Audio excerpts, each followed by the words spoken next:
सिर पर सुंदर चौकोनी टोपियां दिए हैं, काले और घुंघराले बाल हैं। दोनों भाई नख से लेकर सिर तक, एड़ी से लेकर चोटी तक सुंदर हैं और सारी शोभा जहाँ जैसी चाहिए वैसी ही हैं।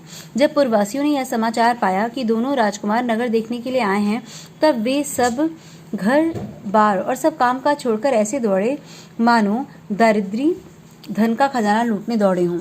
स्वभाव से ही सुंदर दोनों भाइयों को देखकर वे लोग नेत्रों का फल पाकर सुखी हो रहे हैं। युवती स्त्रियां घर के झरोकों से लगी हुई प्रेम सहित श्री रामचंद्र जी के रूप को देख रही हैं। वे आपस में बड़े प्रेम से बातें कर रही हैं। हे सखी, इन्होंने करोड़ों कामदेवों की छवि को जीत लिया है। देवता, मनुष्य, असुर, नाग और मुनियों में ऐसी शोभा तो कहीं सुनने में नहीं आती है। भगवान विष्णु की 4 भुजाएं हैं, ब्रह्मा जी के 4 मुख हैं, शिव जी का विकट भयानक वेश है और उनके 5 मुंह हैं। सखी, दूसरा देवता भी कोई ऐसा नहीं है जिसके साथ इस छवि की उपमा दी जाए। इनकी किशोर अवस्था है। ये सुंदरता के घर सांवले और गोरे रंग के तथा सुख के धाम हैं। इनके अंग अंग पर करोड़ों अरबों कामदेव को निछावर कर देना चाहिए। हे सखी, भला कहो तो ऐसा कौन शरीरधारी होगा जो इस रूप को देखकर मोहित ना हो। अर्थात यह रूप जड़ चेतन सबको मोहित करने वाला है। तब कोई दूसरी सखी प्रेम सहित कोमल वाणी से बोली, हे सयानी, मैंने जो सुना है उसे सुनो। ये दोनों राजकुमार महाराजा दशरथ के पुत्र हैं। बाल राज हंसों का सा सुंदर जोड़ा है। ये मुनि विश्वामित्र के यज्ञ की रक्षा करने वाले हैं। इन्होंने युद्ध के मैदान में राक्षसों को मारा है। जिनका श्याम शरीर और सुंदर कमल जैसे नेत्र हैं, जो मारीच और सुबाहु के मत को चूर करने वाले तथा सुख की खान हैं, जो हाथ में धनुष वार लिए हुए हैं, वे कौशल्या जी के पुत्र हैं। इनका नाम राम है। जिनका रंग गोरा और किशोर अवस्था है और सुंदर वेश बनाए हुए हैं, हाथ में धनुष वार लिए श्री रामचंद्र जी के पीछे पीछे चल रहे हैं, वो इनके छोटे भाई हैं, जिनका नाम लक्ष्मण है। हे सखी सुनो, उनकी माता सुमित्रा हैं। दोनों भाई ब्राह्मण विश्वामित्र जी का काम करके और रास्ते में मुनि गौतम जी की स्त्री अहल्या का उद्धार करके जहाँ धनुष यज्ञ देखने आए हैं, यह सुनकर सब स्त्रियां प्रसन्न हुईं। श्री रामचंद्र जी की छवि देखकर कोई एक दूसरी सखी कहने लगी, यह वर जानकी के योग्य है। हे सखी, यदि कहीं राजा इन्हें देख लें तो प्रतिज्ञा छोड़कर हठपूर्वक इन्हीं से विवाह कर देंगे। किसी ने कहा, राजा ने इन्हें पहचान लिया है और मुनि के सहित इनका आदरपूर्वक सम्मान किया है, परंतु हे सखी, राजा अपना प्रण नहीं छोड़ता। वह होनहार के वशीभूत होकर हठपूर्वक अविवेक का ही आश्रय लिए हुए हैं। प्रण पर अड़े रहने की मुक्ता नहीं छोड़ते। चलिए अब इसको हम लोग अवधि में पढ़ेंगे। रुचिर चौतनी सुभग सिर, मेचक कुंचित केस, नख सिक सुंदर बंधु दो, शोभा सकल सुदेश। देखन नगरु भूप सुत आए, समाचार पुरवासिन पाए। धाए धाम काम सब त्यागी, मनहु रंक निधि लूटन लागी। निरखि सहज सुंदर दो भाई, होई सुखी लोचन फल पाई।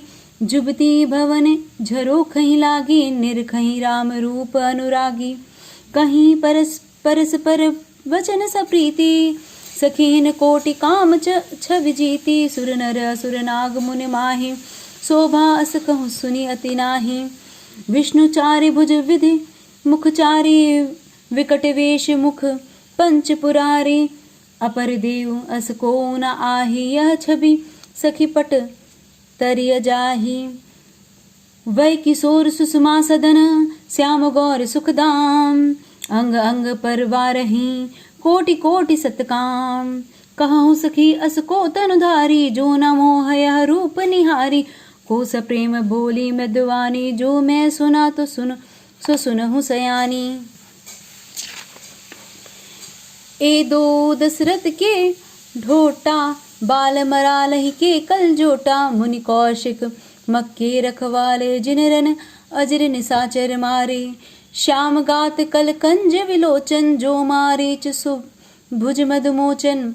कौशल्या सुत सो सुख खानी, नामु रामु धनु सायक पानी। घोर किशोर वे बेशुबर, काछे कर सर चाप राम के पाछे। लक्ष्मण नाम राम लघु भ्राता, सुन सखी तासु सुमित्रा माता। विप्र काज करी बंधु दो, मग मुनि बधु उधारी। आए देखन चाप मख, मुनि हरसी सब नारी। देखी राम छवि को एक कहीं, जोगु जानकहि जोगु जनकहि, यह बरु अहि। सो सखी इनहि देखी, नर नाहु पन परिहरि हठि करहु विवाहु। को कह ए भूपति पहचाने, मुनि समेत आदर सन्माने। सखी परंतु पनुराव न तजई, विधि बस हठि अविवेक ही भजई। ये प्रसंग है जब विश्वामित्र जी रामचंद्र जी को अपने साथ लेकर जा चुके हैं और वहाँ पे रामचंद्र जी ने उनके यज्ञ को सफल बनाने के लिए कुछ राक्षसों का संहार भी कर दिया है, कुछ राक्षसों को मार भी दिया है। उसके बाद अहिल्या का भी उन्होंने उद्धार कर दिया है। उसके बाद जो है विश्वामित्र जी के साथ वो जनकपुर जब जाते हैं, मतलब राजा जनक के जो है जो भी उनका राजा जनक की नगरी है वहाँ पे जाते हैं, तो वहाँ पे उनका जब सम्मान होता है, राजा जनक उन्हें सम्मान से बैठाते हैं। उसके बाद लक्ष्मण जी के साथ राम जी इस उसमें जो है नगर देखने जाते हैं।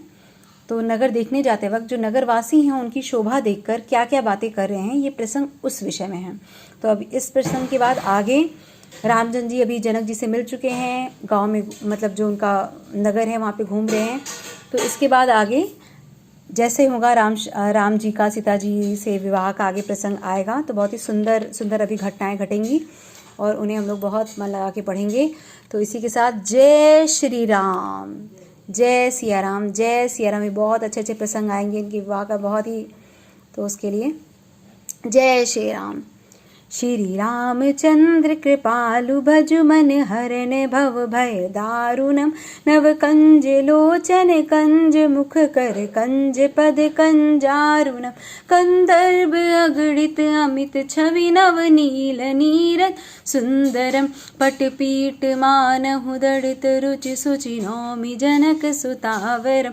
भजु दीन बंधु दिनेश दान दैत्यवंश निकंदनम। रघुनंद आनंद कंद कोश चंद दशरथ नंदनम। सिर मुकुट कुंडल तिलक चार दारु अंग विभूषणम।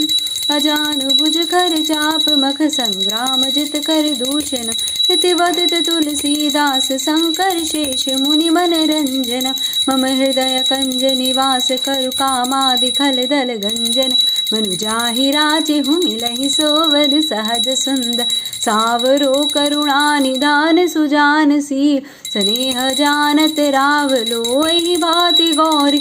असीस मुनि सुनि सहित हिय हरषि अली। तुलसी भवानी पूजी पुनि पुनि मुदित मन मंदिर चली। जानि गौर अनुकूल सिय हिय हर्षन ना जाय कहीं। मंजुल मंगल मूल बाम अंग फरकन लगे। बोलो सियावर रामचंद्र जी की जय हो, पवन सुत हनुमान जी की जय हो। जय सिया राम।